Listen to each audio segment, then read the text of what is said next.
good morning, good evening, or good afternoon.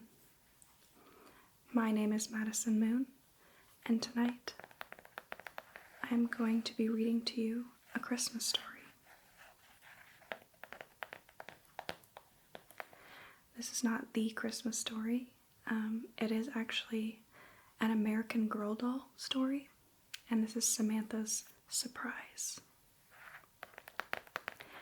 I read this when I was in elementary school, and I thought it was just the coziest Christmas story, so I thought I would share it with you tonight.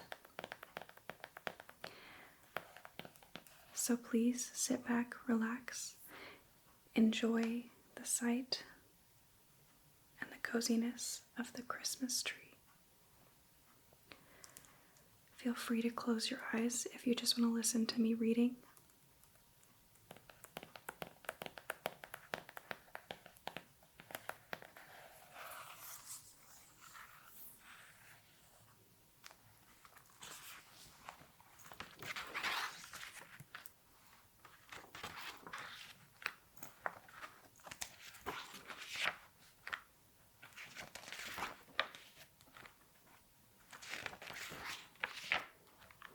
We have Samantha's family tree here, and friends. Chapter 1, Christmas Wishes. Wait, Samantha, I want to give you this. Samantha's friend Ida pressed a red envelope into her hand. Samantha pulled off her mittens, tore open the flap, and drew out a card shaped like a Christmas stocking and edged with paper lace. It said, Miss Ida Jean requests the pleasure of your company at a Christmas party to be held at 6 o'clock in the evening, Thursday, December 22nd, RSVP. Oh, Ida, Samantha squealed. Her breath made little clouds in the chilly December air. I hope you can come, Ida said. My brother is going to do magic tricks and will play ladies' ring and charades. Ida, it sounds wonderful, Samantha said. I think this is going to be the best Christmas ever. Me too, Ida agreed, especially if I get a new pair of ice skates. But do you know what I really want? A dollhouse? Samantha guessed. No. A sled? No. A stereoscope? No. A dog, Ida said. A real Cocker Spaniel puppy. Puppies are so cute. Do you think you'll get one? Samantha asked. I don't know. I've asked and asked, though, Ida replied. What are you hoping for? Samantha sighed. What I really want is the doll I saw at Schofield's toy store, she said. I want that doll more than anything in the world.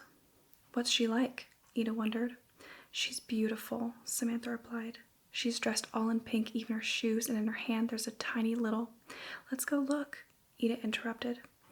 The two girls raced down the street. As they ran, snowflakes swirled around them, clinging to their knitted mittens, resting in their hair, and brushing their cheeks like small, quick kisses. At Schofield's toy store, the girls pressed their noses to the cold glass window. There she is, Samantha breathed. She pointed to a group of dolls that seemed to be dancing. They twirled around a taller doll who wore a lacy pink dress, pink pantalettes, and pink slippers. The doll held a tiny wooden soldier that looked just like the Nutcracker in the ballet. I love that Nutcracker doll, Samantha said. Well, do you think your grandmother will give it to you? Ida asked. No, Samantha answered slowly, looking down at her wet black boots. I don't think so. I haven't asked her. You haven't asked? Ida was puzzled. Why not? I just can't. What do you mean you can't? Ida's voice rose. Why can't you? Because of Lydia, Samantha replied, remembering the beautiful doll that had been in Schofield's window last summer. Samantha had wanted that doll so much that Grandmary had bought it for her. You mean because you gave Lydia away? Ida asked. Samantha nodded. I would never, ever give a doll away, especially a doll my grandmother had given to me, Ida declared. But I gave Lydia to my friend Nellie. She had never owned a doll in her life, not ever. Oh, Ida paused. Then she added, well, now you don't have a doll, so why don't you ask your grandmother for this one? Samantha took one last look at the doll in the window, then shook her head. I just don't think Grandmary will buy me another doll so soon. She'd probably think it was a terrible extravagance. But you should ask her anyway, Ida insisted as they walked toward Chestnut Street. After all, the worst she can say is no. Maybe I could ask her, Samantha said, more to herself than to Ida. They'd reached the corner, and Ida raced off into the snowflakes. Goodbye, Samantha, she called. See you tomorrow, Samantha shouted back. She dodged a coal wagon, then ran up Chestnut Street to get Grandmary's house. Samantha let herself in the big front door and was immediately welcomed by the sweet, warm smell of just-baked sugar cookies. She followed the delicious scent to the kitchen. There was Mrs. Hawkins, the cook, stirring a pitcher of hot cocoa. Heavens, child, you're a sorry sight. Come, take off those cold, wet things. Miss Hawkins helped Samantha out of her wet coat and snow-caked boots, then sat her by the warm oven. There, that's better, Mrs. Hawkins cooed, bringing Samantha the plate of sugar cookies. Get good and warm now. Here, I've made your hot cocoa just the way you like it, with lots of cinnamon. Samantha ate a sugar cookie and took long sips of the cocoa. When she felt warm inside and out, she said, Mrs. Hawkins, Christmas is only 2 weeks away. That it is, Samantha, and it seems I'll never get everything done. Samantha reached into her pocket and took out a folded piece of paper. She smoothed it open and said, Look, I've made a design we can use for the gingerbread house. Mrs. Hawkins squinted at the paper. Oh, where did I put my spectacles? She asked, searching around the table. Samantha handed Mrs. Hawkins her glasses, which had been lying on top of the bread box. Thanks, love.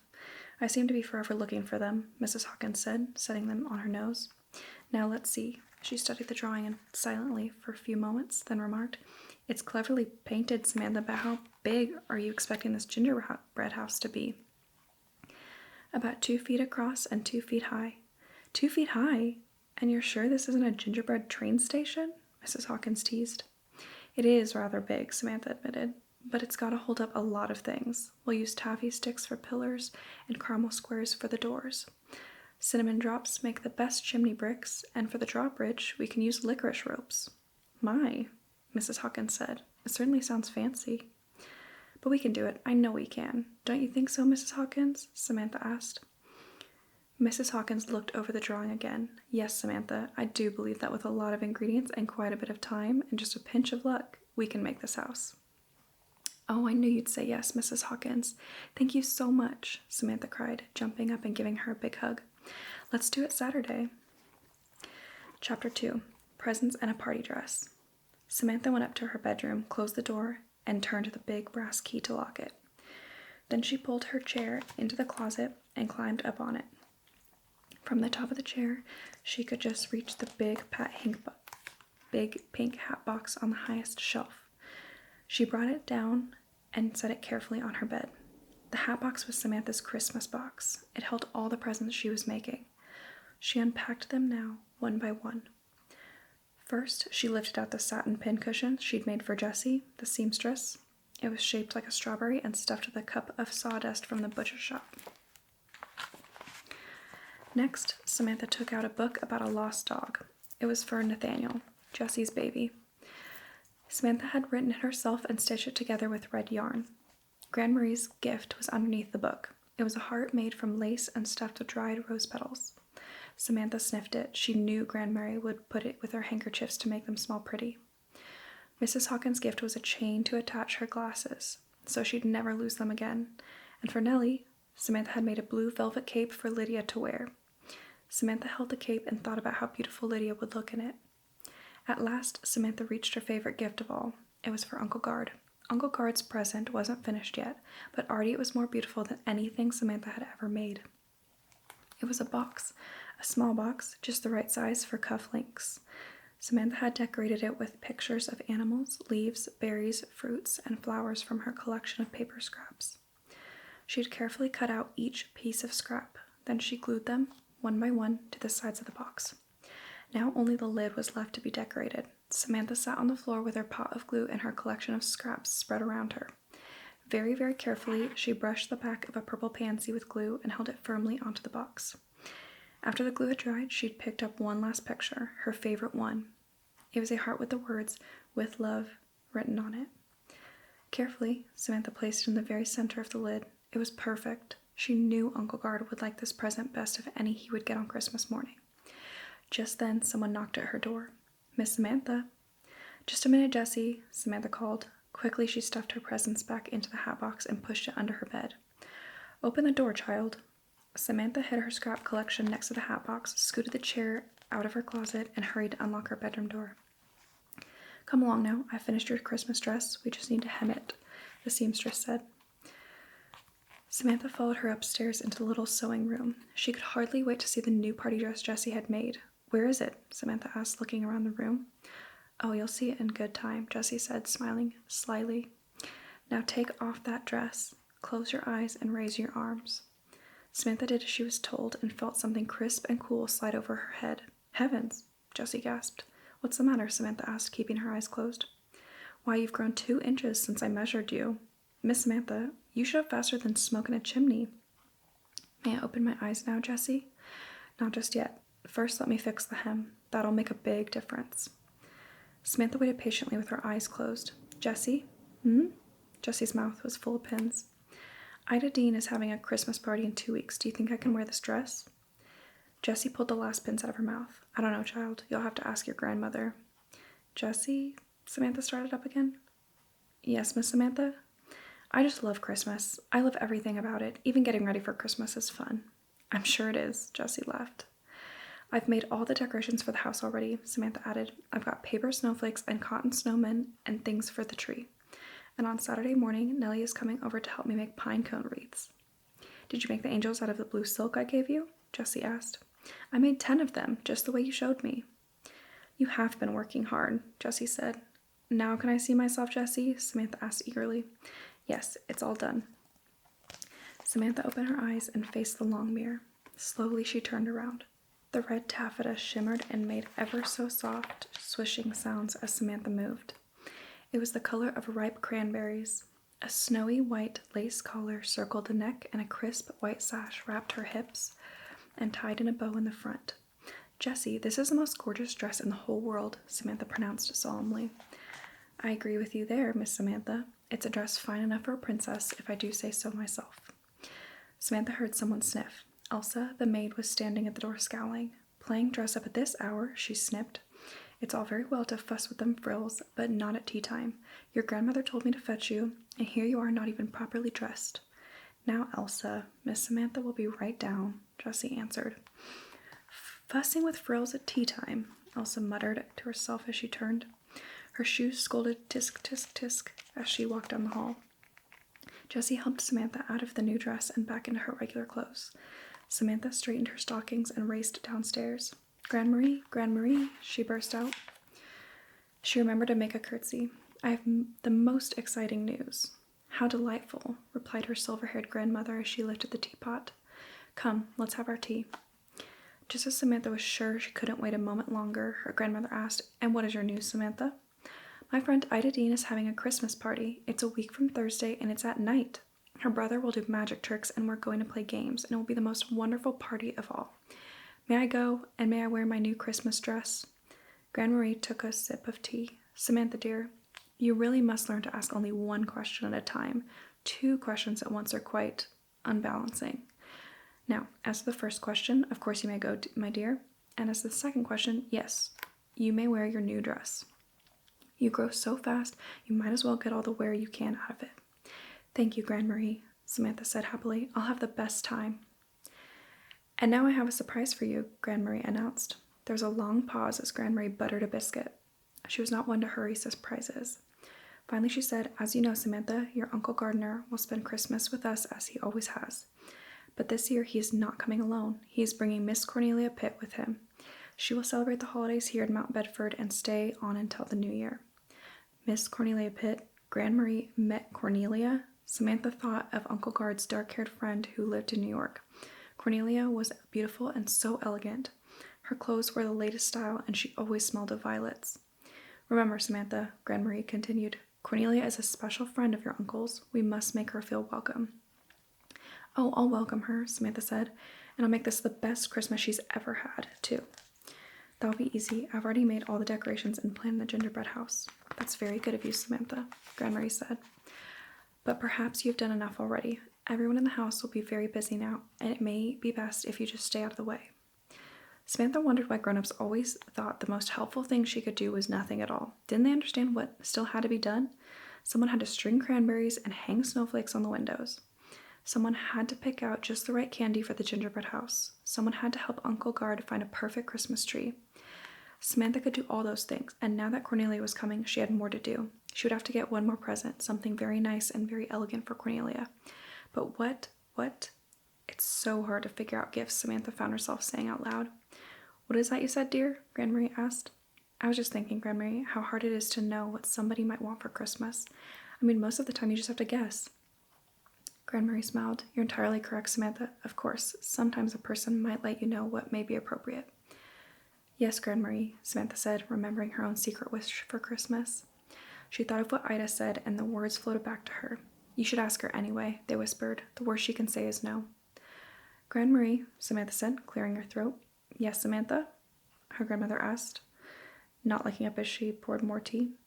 Grandmarie, I wanted to ask if... Yes? Now Grandmarie seemed to stay right through Samantha. Grandmarie, I just wanted to ask if...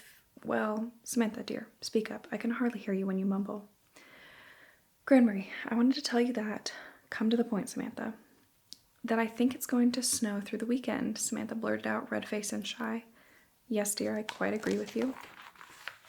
It was no use. Samantha knew she couldn't ask Grandmarie for the doll. She didn't have the courage. Chapter 3. Decorations and Disappointments. On Saturday morning, when their pine cone wreaths were made, Samantha showed Nellie some of the presents in her pink hat box. She saved Uncle Guard's box until last.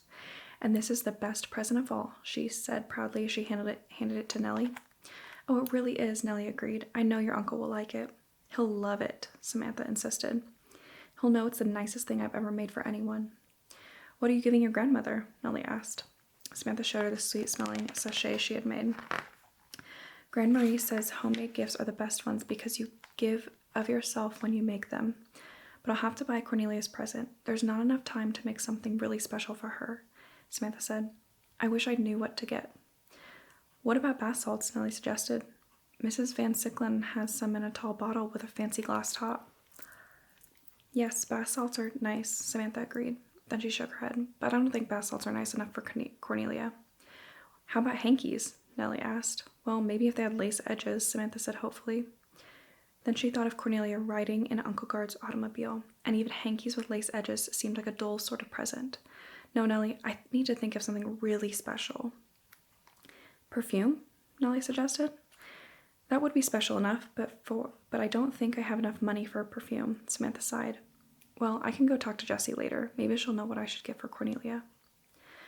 I'm giving Mrs. Van Sicklen my biggest pine cone wreath, Nellie said. She looked proudly at the wreath she'd lined up on the floor of Samantha's room. Do you think she'll like it? Of course she will, Samantha assured her friend. Everyone loves Christmas decorations. She reached under her bed, pulled out a cardboard box with decorations written on all four sides, and took out the cotton snowmen, silk angels, and paper snowflakes she'd been making since Thanksgiving. Look what I'm putting up this afternoon, she said.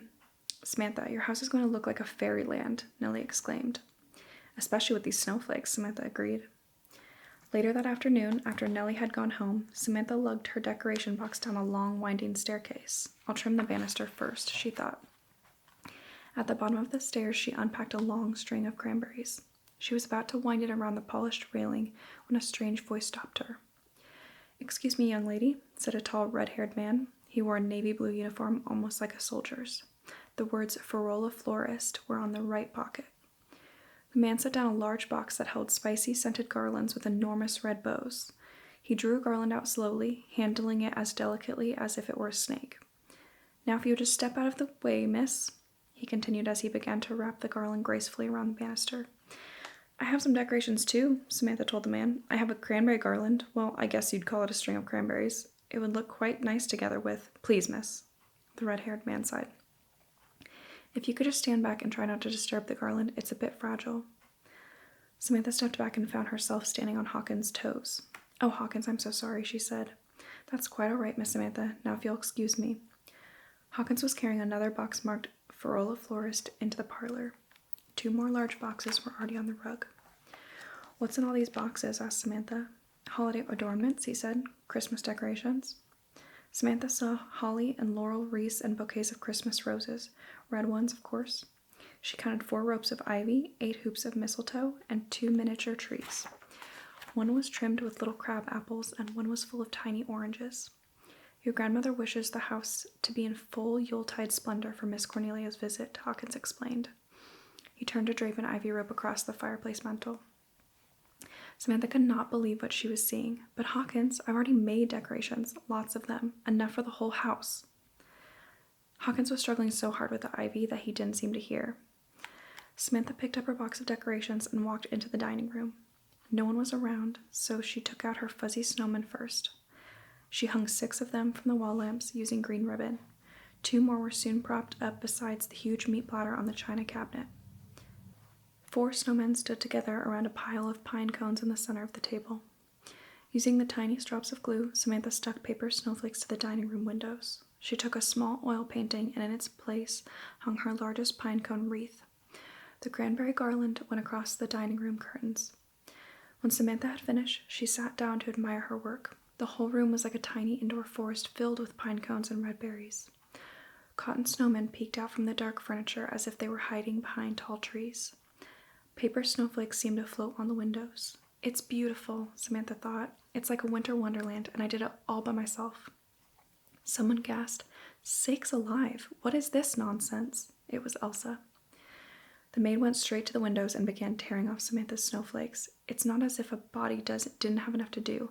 What with the washing and dusting and polishing, Elsa muttered, and now having to put up with all this holiday hoopla. Whatever made the child set all the dust catchers around. Samantha jumped out of her chair. They're not just dust catchers. They're snowflakes and cranberry garlands and snowmen, and I made them. Elsa was speechless for a moment. Then she said firmly, "Mr. Hawkins and a young florist gentleman are decorating the house just as your grandmother wished, fine and fancy for Miss Cornelia's visit. So it's no use trying to tell me about your snow mice." "Snowmen," Samantha sniffed, scooping up the decorations that Elsa had piled on the floor. "Whatever," Elsa said. "Run along now. I've got the devil's own work dusting the chandelier. Miss Cornelia will be here for Christmas dinner, and it's got to sparkle." "You'd think it was Cornelia Day, not Christmas Day," Samantha grumbled, almost loud enough for Elsa to hear. She went to the kitchen. Maybe a visit with Mrs. Hawkins would cheer her up. The kitchen was perfumed with delicious smells. 2 mince pies and a pound cake had just come out of the oven. There were homemade peppermint drops cooling on the table. At the sink, Mrs. Hawkins was pouring quince jam into glass jars. Her face was as red as the cranberry sauce that bubbled on the stove. Samantha sat down at the table and popped one of the peppermint drops into her mouth. "You know, Mrs. Hawkins," she said, "I just thought of a good idea." There was no answer. "Mrs. Hawkins?" "Yes, dear," Mrs. Hawkins replied, not looking up from her jam. "I said that I just thought of something." What's that?" "Well, we could cover the walls of the gingerbread house with peppermint drops, and it would look like a magic candy house, like the candy house in Hansel and Gretel." "Samantha," Mrs. Hawkins said with a sigh, "I know you'll be disappointed, but I don't see that you can make a gingerbread house after all. With your Uncle Guard's friend coming and your grandmother wanting everything so special for her, there's a tremendous lot of cooking to be done. There's just no time for a gingerbread house this year." "Not any gingerbread house?" Samantha asked with disbelief. "Not even a little one?" "Not even a little one, Samantha. Truly, I'm sorry, but I think you're old enough to understand." "Yes, I understand," said Samantha sadly. "I really do, Mrs. Hawkins." She left the kitchen mumbling, "I understand if Cornelia weren't coming, everything would be fine." She picked up her box of decorations and hauled it up the stairway. The corner of the box bumped the garland on the banister and knocked a bow crooked. Samantha didn't straighten it. In her room, Samantha unpacked her decorations again. "I'll put them up here," she said to herself. "If everyone else thinks snowflakes are a bother, then they can stay out of my room." She noticed that 2 of her best snowflakes had been ruined and decided to make new ones. She went to her desk to hunt for a pair of scissors. "Why is everyone making such a fuss over Cornelia?" Samantha asked herself as she folded a piece of tissue paper. "There's nothing special about her. Nothing special at all. I don't know why I even bothered to worry about a present. I'll just give her hankies for Christmas. Plain, boring, lie-in-the-box hankies." There was a knock at Samantha's door. She opened it to find Grandmarie standing there. Samantha, dear, your Uncle Gardner has just telephoned to say that he and Cornelia will arrive late Thursday afternoon. We must welcome Cornelia properly, so I'm afraid that going to the party that evening is out of the question. You will need to send Ida Dean your regrets. Oh, Grandmarie, no, Samantha cried. Grandmarie's face said it was useless to argue, and just to be sure, she added, It is the polite thing to do, Samantha. She said it kindly, but Samantha knew she didn't expect to say it again. Stupid Cornelia is ruining Christmas, Samantha thought. She's ruining it for everybody, but mostly she's ruining it for me. I'm not allowed to decorate my house, and I can't make a gingerbread house either. Now I can't go to Ida Dean's party, so I won't be able to play charades or see magic tricks or wear my beautiful new dress. I hate Cornelia, Samantha said when she was sure Grandmarie couldn't hear her. Slowly, hot tears began to roll down her cheeks. I'm glad I don't have enough money to buy her perfume. I won't buy her handkerchiefs either. I wouldn't give Cornelia bath salts in a paper bag. In fact, I won't give her anything at all for Christmas. The tears came faster, and Samantha began to sob. Chapter 4. Someone Very Special. Your house looks especially lovely with all the Christmas decorations, Cornelia said. Sunlight poured through the parlor windows and danced in her wavy dark hair. Thank you, Grandmarie answered. We did want things to be festive for you. Samantha didn't say anything. She didn't even look at Cornelia. I hope the trip down wasn't too tiring for you, said Grandmarie as she passed a plate of tiny tea sandwiches. Oh no, Cornelia replied. I do love motor cars, and Gardner is such a good driver. Grandmarie smiled. You are certainly brave, my dear, to ride in those new machines. I love travel of any kind, Cornelia responded, her brown eyes sparkling. When the new flying machines begin to carry passengers, I plan to ride in one of them too. So do I, Samantha thought. I'd love to see Mount Bedford the way a bird sees it. Grandmarie raised her eyebrows. Well, she said to Cornelia, I don't think there will ever be much chance of ladies traveling in airplanes. I'm not so sure, Cornelia said gently, surprising Samantha with how gracefully she could disagree with Grandmarie. I've read in the newspaper that travel by airplane might be possible one day, even across the ocean. Samantha looked at Grandmarie. She knew Grandmarie thought this was nonsense, but her grandmother merely replied, Perhaps.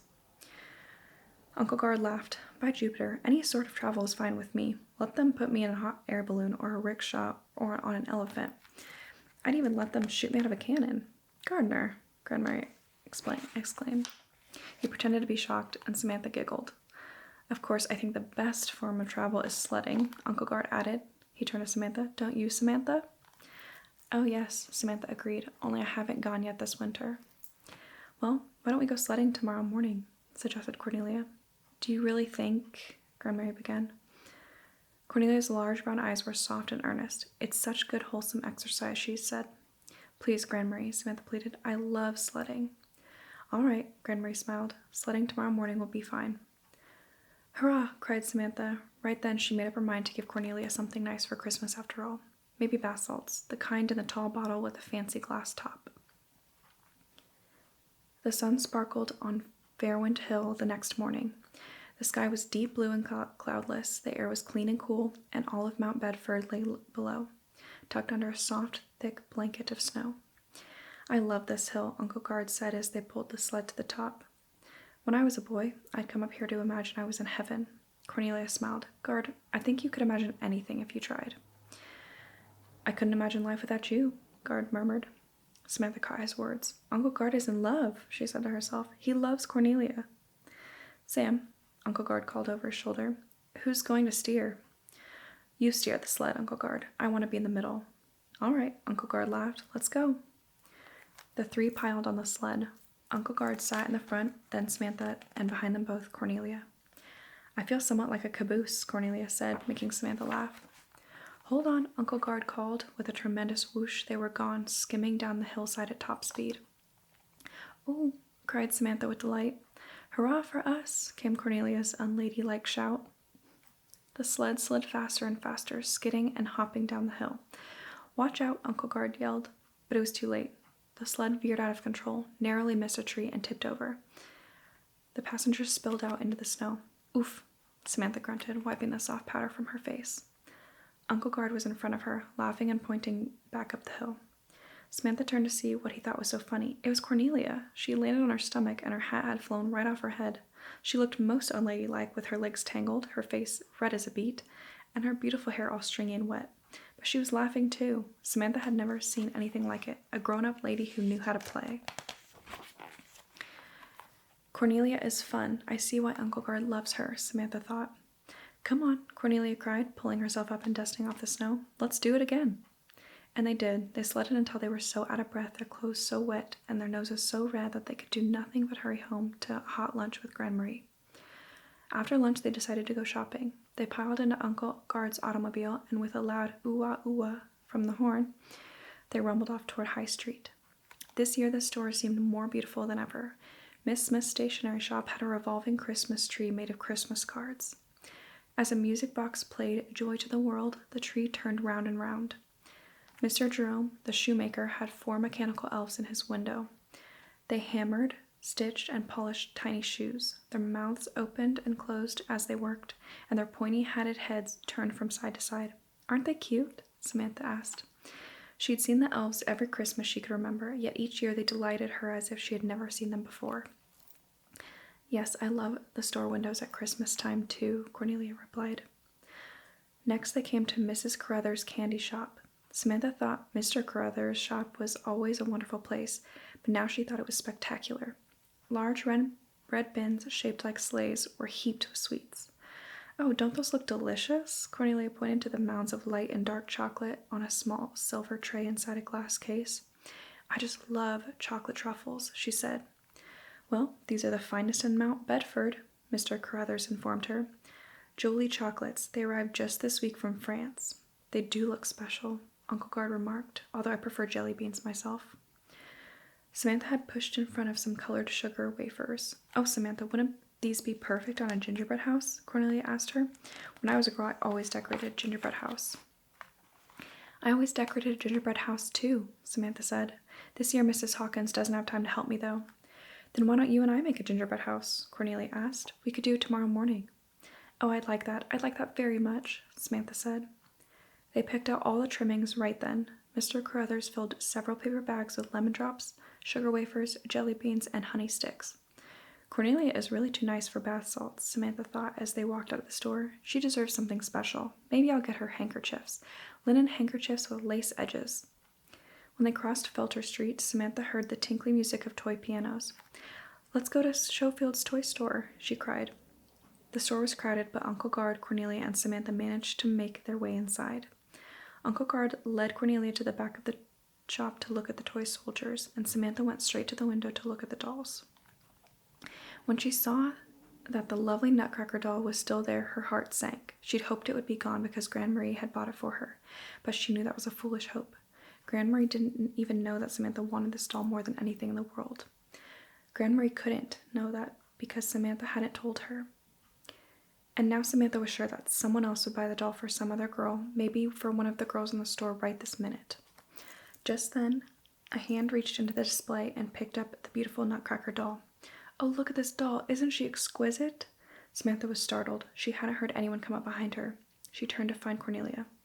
And look at the tiny Nutcracker in her arms, Cornelia exclaimed. This is the most wonderful doll in the store. Don't you think so, Samantha? Oh, yes, Samantha agreed out loud.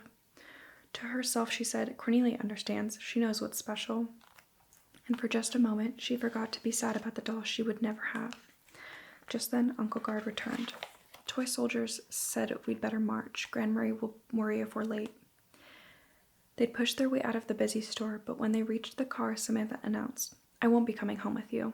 What do you mean? Uncle Guard asked.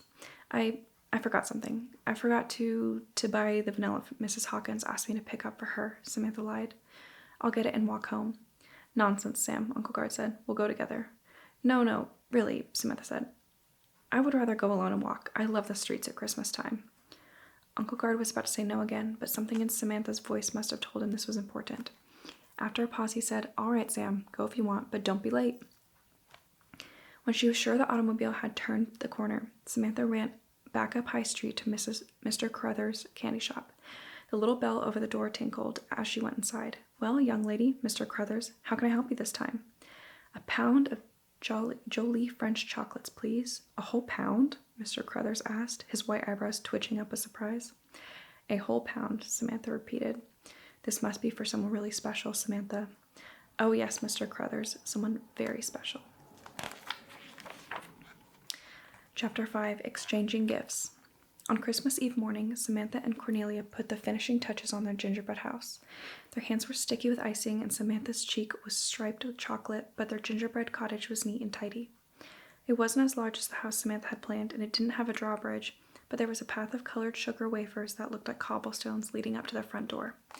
"You're clever in the kitchen, Miss Cornelia," Mrs. Hawkins said. Cornelia blushed and pushed a silky curl out of her eyes. "Oh, it's nothing really," she answered. "I've always enjoyed cooking, Mrs. Hawkins." "Well, it's a credit to you," Mrs. Hawkins declared solemnly. "Many a lady nowadays wouldn't know batter from butter."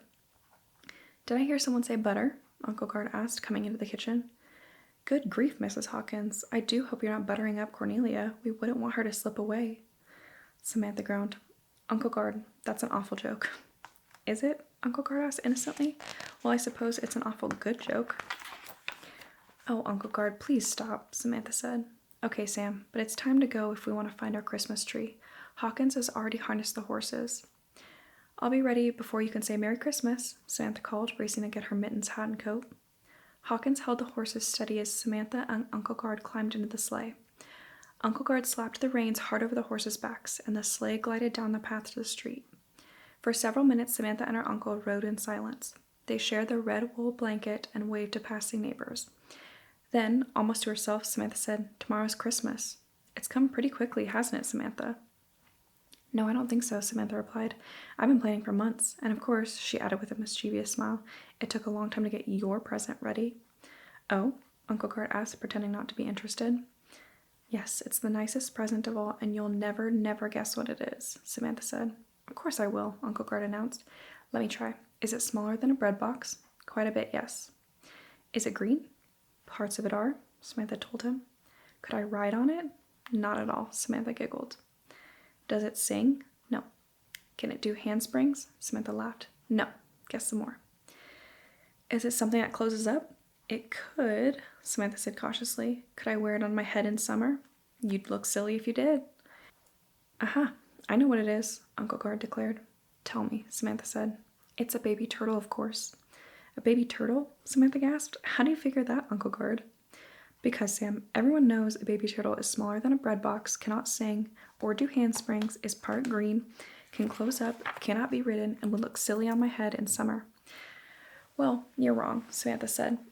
"It's not a baby turtle. It's something I made, and it's very beautiful. In fact, it's the most beautiful thing I've ever made for anyone." "I'm sure I'll love it, Sam," Uncle Gard said. "I wonder what you'll give me for Christmas," Samantha asked slyly. "No, you don't," Uncle Gard said. "Don't you try to trick me into telling you." "Just give me some clues, please, Uncle Gard," Samantha begged. "Okay, I'll give you 3 clues and no more.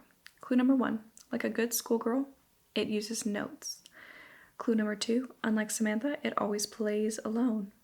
Clue number 3, it's bound to please you." Samantha was so puzzled by these clues that she sat deep in thought while the sleigh glided through the silent woods. When they reached the frozen river, Uncle Gard stopped the horses and tied the reins to a low willow branch. He lifted an axe from the back of the sleigh and caught Samantha's hand as she jumped out into the soft snow. Then they walked together, looking for just the right tree. "This is it, Uncle Gard," Samantha said at last. "You're right, Samantha. It's a real beauty." Uncle Gard chopped away. The axe's loud whacks echoed through the stillness, and Samantha didn't talk as they dragged the tree back to the sleigh. On the way home, the horses' bells jingled brightly to the clip-clop rhythm of their hoofs. "I believe Mrs. Hawkins really outdid herself this year," Uncle Gard said as he pushed his chair back from the table. "Dinner was a feast." The aroma of plum pudding still hung in the air. Red candles burned low in their polished holders, and Samantha couldn't wait a moment longer. "Grandmarie, now may we decorate the tree?" she asked. "Of course," Grandmarie replied. They gathered in the parlor and began to unpack the ornaments. Grandmarie lifted a pair of little glass slippers out of the big oak chest. "These belong where they'll catch the light," she said. "I've watched them sparkle since I was 6 years old." She draped their golden cord over a long branch. Uncle Gard put a brass trumpet nearby. Cornelia placed the long-necked crystal swans near the top of the tree, where they seemed to float in the branches, and Samantha hung all of her blue silk angels right in the front, where Cornelia insisted they should be. Soon it was time to attach the little white candles. Then slowly, one by one, Uncle Gard lit them. The effect was glorious. China rosebuds gleamed, crystal swans sparkled, and silk angels shone in the flickering light. Foil-wrapped sugar plums bobbed and twinkled, and miniature brass trumpets winked brightly. Grandmary's glass slippers seemed to dance. They watched in silence until Cornelia stepped over to the piano and began to play and sing, "Oh, Christmas tree, how lovely are your branches." Uncle Gard joined in, and Samantha and Grandmarie sang too. When the song was finished, Cornelia began another Christmas carol. They all sang and sang until the glass candles on their beautiful tree burned low. Later that night, while Samantha lay awake listening to the street carolers in the distance, she thought again of the lovely Nutcracker doll.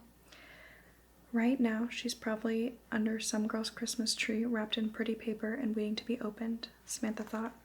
She tried to think of something else, but it was no use. If only I had even asked Grandmarie for the doll, at least I'd have a chance of finding it under my tree tomorrow morning, Samantha thought. Now there's no chance at all, none. She fell asleep to the sound of the Christmas carols and dreamed of the beautiful doll dancing away from her, farther and farther away. "Where is everybody?" Samantha asked on Christmas morning. She'd hurried downstairs with her pink hat box full of gifts, only to find that she was the only one awake. The grandfather clock in the parlor chimed 7 o'clock. Samantha looked around the parlor. The Christmas stockings of the mantel bulged with treats. A small mountain of presents already stood underneath the tree. "To dear Samantha from Grandmarie" was written on a box that wasn't nearly as big as the doll on the Schofield's window. Samantha sighed and began to arrange her own presents under the tree. She heard a rustling sound behind her. "Merry Christmas, Samantha," Cornelia said. She wore a forest green dress and carried a pile of presents. "Merry Christmas," Samantha answered. A moment later, Grandmarie and Uncle Gard were in the parlor too. "Merry Christmas," Samantha called. Grandmarie sat down next to the tree. "I've asked Mrs. Hawkins to hold breakfast until 8 so we can exchange gifts right away. I know how you hate to wait, Samantha." She handed Samantha a package. "For you, my dear. Merry Christmas." Inside was a sewing kit, a very grown-up one with 40 different colored threads, a thick package of needles, and a cat-shaped pincushion. Samantha loved the way everything in the kit was arranged in its own special compartment. "Oh, Grandmarie, thank you," exclaimed Samantha. "Thank you so much." She gave her grandmother a warm hug. "Now I have a present for you," she said. She handed Grandmarie her gift. "It has a delightful fragrance," Grandmarie said. "I can smell it right through the paper." "Can you guess what it is, Grandmarie?" "Not at all, dear. I'm quite perplexed so far." Very slowly, Grandmarie took off the paper. When she found the heart-shaped sachet, she said, "Samantha, you're a dear and clever girl. This is very lovely." Next came a present from Uncle Gard to Samantha. "Here's your answer to those riddles, Sam," he said. Samantha ripped off the wrapping paper and found a red leather book of Christmas carols. She turned the pages carefully, humming songs as she went. When she reached the end of the book, Samantha found a golden key. She wound it, and a music box began to play her favorite song of all, "Oh, Christmas Tree." "Now I understand, Uncle Gard," Samantha exclaimed. "You said my present would use notes and play alone because it's a music box, and it is bound to me because it's a book for my favorite Christmas carols, too. Now I can listen to them all year round. Thank you." Samantha was about to give Uncle Gard a small square box covered in blue tissue paper, but Cornelia handed her a large package instead. "Go ahead, open yours first, Sam," Uncle Gard said with a wink. Samantha had never seen anything wrapped so elegantly. She untied the silk ribbon and carefully rolled it up. "Cornelia, is this from New York?" asked Samantha. "Open it and see." Samantha smoothed away the silvery wrapping paper and slowly lifted the lid from the box. "Cornelia," she gasped, "it's the Nutcracker doll. Oh, I've wanted this doll for the longest time. How did you ever know?" "I didn't know, Samantha," Cornelia said. "Truly I didn't. It's only that I liked the doll so much I thought perhaps you might too." "I do," Samantha said. She hugged the doll as if she'd never let it go. I love her more than any other doll in the whole world." "Thank you, Cornelia. Thank you so much." With the doll still in her arms, Samantha reached under the tree. Once again she picked up the small square box wrapped in blue tissue paper. But this time she turned to Cornelia and handed it to her. "Merry Christmas, Cornelia," Samantha whispered, suddenly shy. "And Merry Christmas, Uncle Gard," Samantha said more loudly, handing him a large package tied with a big pink bow. Uncle Gard got his present unwrapped first. "By Jove, Sam," he said when he opened the candy. "There must be a pound of chocolates in here. You do spoil me." "Oh, Samantha, it's so very pretty," Cornelia exclaimed when she saw the decorated box. "Why, look at all these tiny pictures. This must have taken you a long time to make. It did. That box took me longer than any other thing I've made, ever. I will keep my jewelry in it and treasure it always, Cornelia said. Samantha caught Uncle Guard's happy wink. She thought he guessed that the box had been made for cufflinks, but he seemed to understand why she'd given it to Cornelia. Now Uncle Guard turned to Cornelia and said, I think you need something special to keep in such a beautiful box, my dear. He handed her a tiny gift wrapped in dark red paper with a large gold bow on top. When Cornelia opened it, a diamond ring sparkled in the Christmas morning sunlight. Oh, Guard, she murmured softly. But Samantha was so overjoyed she shouted, It's an engagement ring. They're going to marry. Grand Marie, isn't it wonderful? Children, I'm so happy. Grand Marie's voice was quivery, and she had to dab her eyes with her hanky. When is the wedding? Samantha couldn't wait to find out. In March, the couple answered together. You will be my bridesmaid, won't you, Samantha? Cornelia asked. Yes, I'd love to, Samantha answered and gave her a big hug. Cornelia, this has been the best Christmas ever. The end. And in case you didn't know, Samantha, the American Girl doll story, was based in 1904. So that's for some context that I probably should have given you ahead of time. Anyways, I hope that you enjoyed this video. I hope that you are doing well